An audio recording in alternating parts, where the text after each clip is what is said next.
Record rainfall is flooding city streets. A strong wind knocks down trees and power lines in the area. And right now, tens of thousands of people are without power in the area.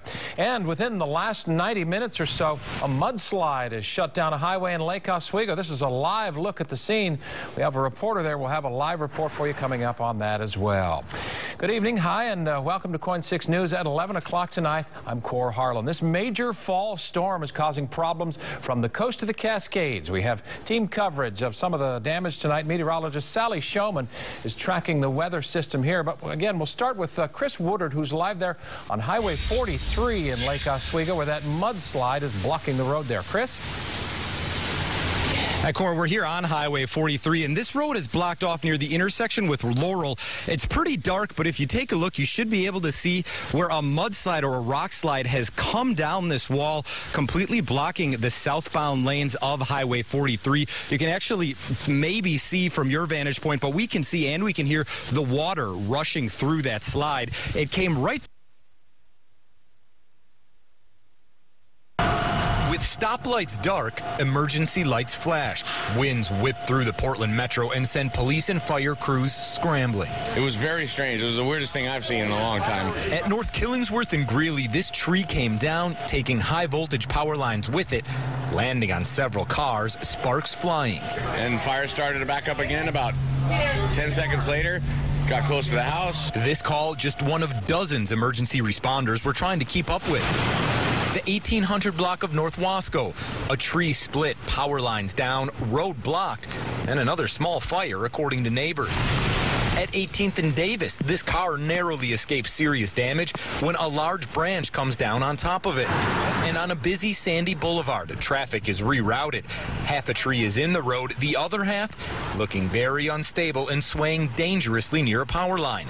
Sunday night's damage, the encore to a weekend full of problems. It came down between the time I went to the store and when I came back. So many trees and power lines came down Saturday, crews were still working to get them cleaned up and clear intersections and standing water. Lake Brazil, corner 19th and Brazil, yeah. When the storm rolled in again Sunday night, leaving thousands without power and for many, leaving damage that will last long after these winds die down.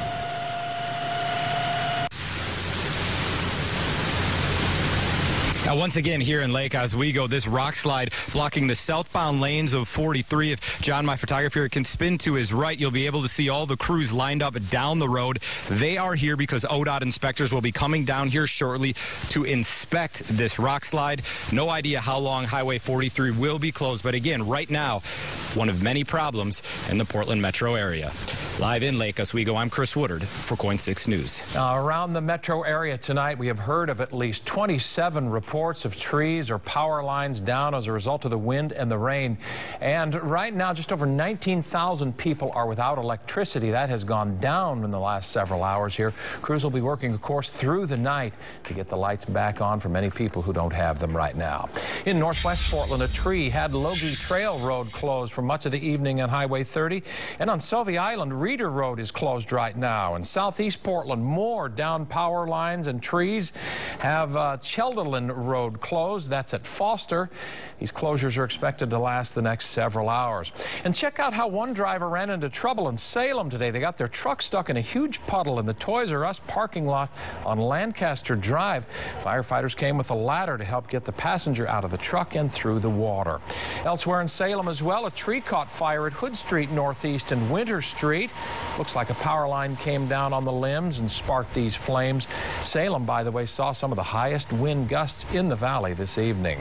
Well, that rain, of course, has been shattering records across the area tonight. Meteorologist Sally Showman is here in the Weather Center to tell us more about this record-setting rain. Sally? Cor, and this is the massive storm system responsible. We've got remnants of a Japanese typhoon that moved onshore today, and this is the cold front that's pushed east of the Cascades in the late evening. evening hours tonight. So it takes along with it the heaviest rainfall and also the gustiest winds. Here in the valley, we're left with some dry time for now, but take a look at what's offshore. You can see these scattered showers. Some of them are heavy and some of them contain thunder and lightning, and those push on shore as the night wears on. So don't be surprised if you wake up to some heavy rainfall. What to expect the next few hours? Well, the heaviest rain again has moved east, but showers continue. It'll be breezy overnight, but not as windy as it was today. Southwest winds about 15 to 25 miles per hour, and then scattered showers for the morning commute and a bit breezy for that as well. Here's that front pushing east to the Cascades, and then those showers pick up. This is 5 a.m., so a pretty wet start to the day for a lot of us. We'll see hit and miss showers throughout the remainder of the day tomorrow. Now let's talk about those impressive rainfall totals. This is for the last 24 hours, more than an inch in Vancouver, almost an inch and a half in Portland, shattering daily rainfall records. We're not only talking about daily records, but how about for the whole month of September? It was the wettest September on record in Astoria, Portland downtown, Hillsborough, Salem, and Vancouver. Now, for some perspective, the September average for rainfall is about an inch and a half in Portland, and we had more than 6 inches of rain. Wind gusts today, look at that. Some of locations along the coast, including Lincoln City and Tillamook, with gusts in excess of 70 miles per hour. And then here in the Willamette Valley, Salem had a gust of 47 miles per hour, 41 in Lake Oswego, and 38 miles per hour in Hillsborough. Coming up in just about 10 minutes or so, I'll let you know how much more rain to expect before we'll get a little sunshine. Back to you. Well, fall is certainly out of the gate with a punch here. Thanks very much for that, Sally.